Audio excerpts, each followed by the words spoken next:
হারাহাচিবু কিন্তু এমন একটা জাপানি কনসেপ্ট যেটা এই নেগেটিভ উপায়ে অর্থাৎ জিম বা ডায়েটিং এইসবের মাধ্যমে ওজন কমানোর কথা না বলে পজিটিভ ওয়েতে ওজন বাড়তে না দেওয়ার কথা বলে। হারাহাচিবু একটি জাপানি শব্দ যার অর্থ করলে দাঁড়ায় ইট আনটিল ইউ আর 80% ফুল, অর্থাৎ আপনার শরীরে যতটা খিদে রয়েছে তার 100% ক্ষুধা নিবৃত্তি করবেন না।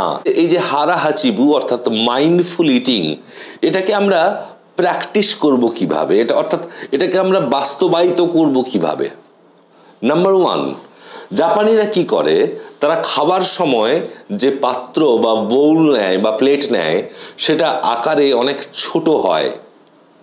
যদি আপনার খাবারের প্লেটটা আয়তনে ছোট হয় স্বাভাবিকভাবেই তাতে কম খাবার উঠবে এবং এক প্লেট খেয়েই মনে হবে আরে এক প্লেট খাবার খেলাম আর খাওয়া যাবে না। আসলে আপনি খেয়েছেন বড় প্লেটের অর্ধেক, অর্থাৎ আপনি নিজের মনকে একটু ট্রিক করছেন এটা বিশ্বাস করতে যে আপনি পুরো প্লেট খাবার খেয়ে নিয়েছেন।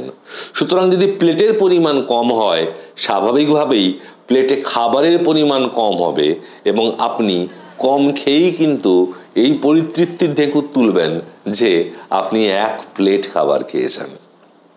2 নাম্বার হচ্ছে যে যখন আপনি খাবারটা চেবোবেন খুব ধীরে সুস্থে আস্তে করে চেবান, অর্থাৎ খাবারে যাতে সময় বেশি লাগে। এখন বুঝতেই পারছেন খাবারে অফুরন্ত সময় দেওয়ার মতো সময় আমাদের কারুর নেই। তাহলে যদি আমরা ধীরে ধীরে অতি ধীরে ধীরে প্রত্যেকটা খাবারের কণাকে আস্তে সুস্থে চিবিয়ে চিবিয়ে খাই, প্রত্যেকটা খাবারের তরি তরকারির স্বাদ গন্ধ আমরা উপভোগ করতে করতে খাই, তাহলে কি হবে, খাবারের যে সময়ে যে স্প্যানটা সেটা ফুলফিল হয়ে যাবে এবং আপনি টেবিল ছেড়ে উঠে পড়বেন এই বলে যে আমার ডিনার টাইম ওভার। তৃতীয় ব্যাপার যেটা সেটা হচ্ছে যে খাবারের সময় একটু গল্প করুন।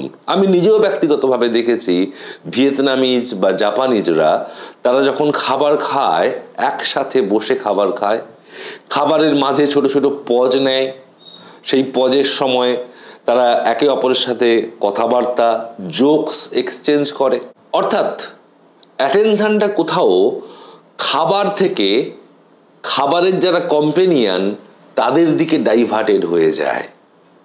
এতে অবশ্যই খাবার কিন্তু শরীরে কম ঢোকে, যেটা সুস্থতার আরেক রহস্য।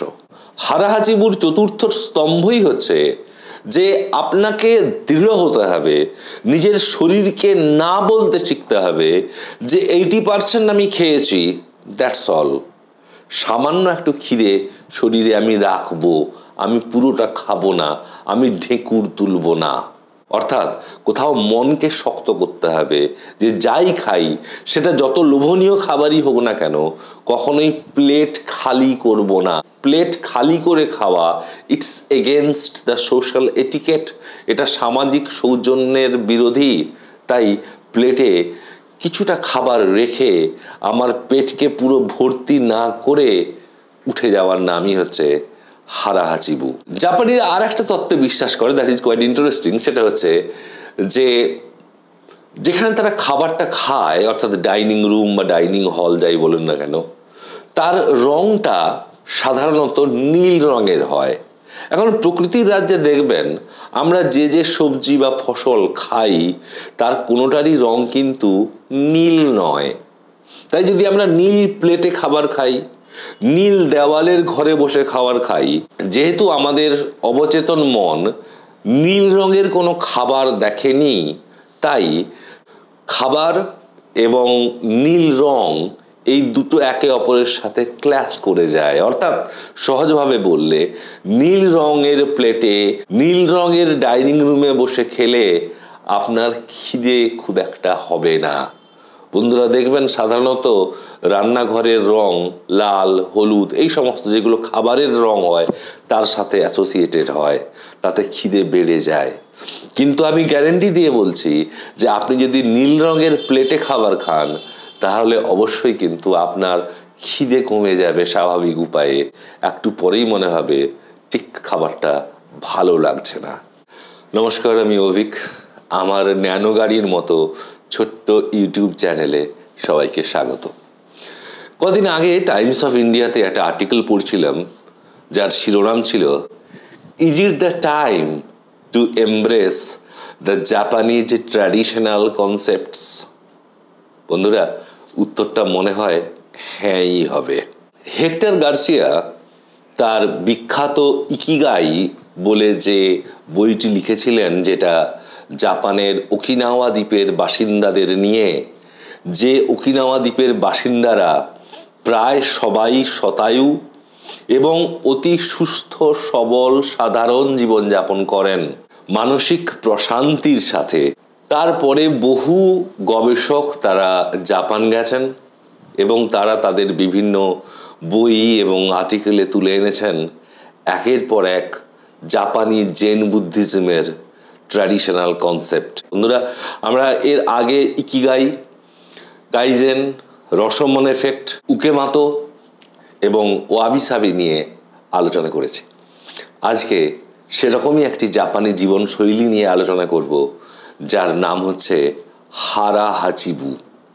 এখন দেখুন, সারা পৃথিবীতেই যেন একটা ইঁদুর দৌড় শুরু হয়েছে যে এক্সট্রা যে ফ্যাট, যেহেতু আমরা বেশিরভাগই কায়িক শ্রম করতে পারি না বা করি না বা করতে ইচ্ছে হয় না, যেহেতু বেশিরভাগই আমরা সারাদিন চেয়ারে বসে ইন্টেলেকচুয়াল লেবার করি, মানসিক পরিশ্রম করি, তাই বেশিরভাগ ক্ষেত্রে সারা পৃথিবী হচ্ছে ওবেসিটি অর্থাৎ স্থূলতা, শারীরিক স্থূলতা, তার দিকে ঝুঁকে পড়েছে। কেউ জিমে যান, কেউ ডায়েট করেন, এইভাবে কৃত্রিমভাবে ওষুধ খেয়ে কেউ ওজন কমান, কিন্তু কোনোটাই বন্ধুরা স্বাস্থ্যকর নয়। এগুলো সবই হচ্ছে নেগেটিভ ওয়ে, যে এক্সট্রা ফ্যাটটা শরীরে জমিয়েছেন সেটাকে বার করে দেওয়া।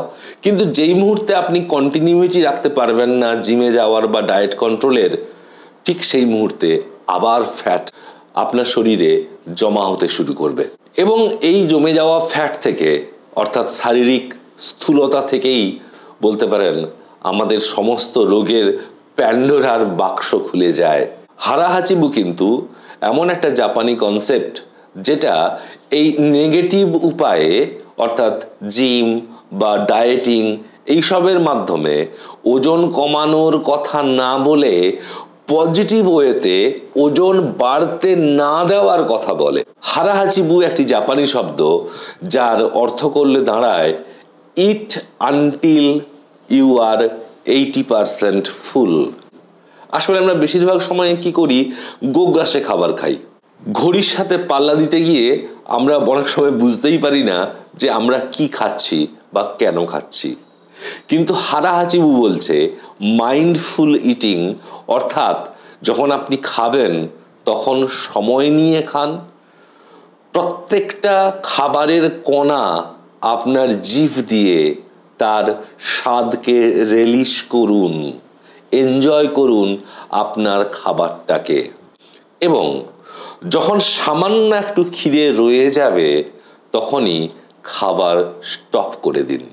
যে যত আমরা হাই স্ট্রেস লেভেলে ভুগছি, আনরিয়ালিস্টিক ভাবে পার্সু করছি এমন কিছু যেটা পাওয়া যায় না, এবং তার ফলে আমরা মেন্টালি ডিপ্রেসড হচ্ছি। চাওয়া এবং পাওয়ার মধ্যে ব্যবধান অনেক বেড়ে যাচ্ছে।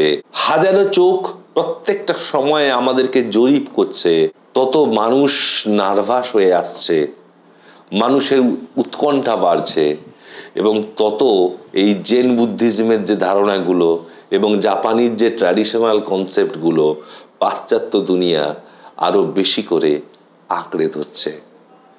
চলুন না আমরাও একটু, আমি নিজেও একটু হারা হাচিবু করি, নেগেটিভ ভাবে নয়, পজিটিভ উপায়েই নিজেকে সুস্থ, সবল, নিরোগ রাখি।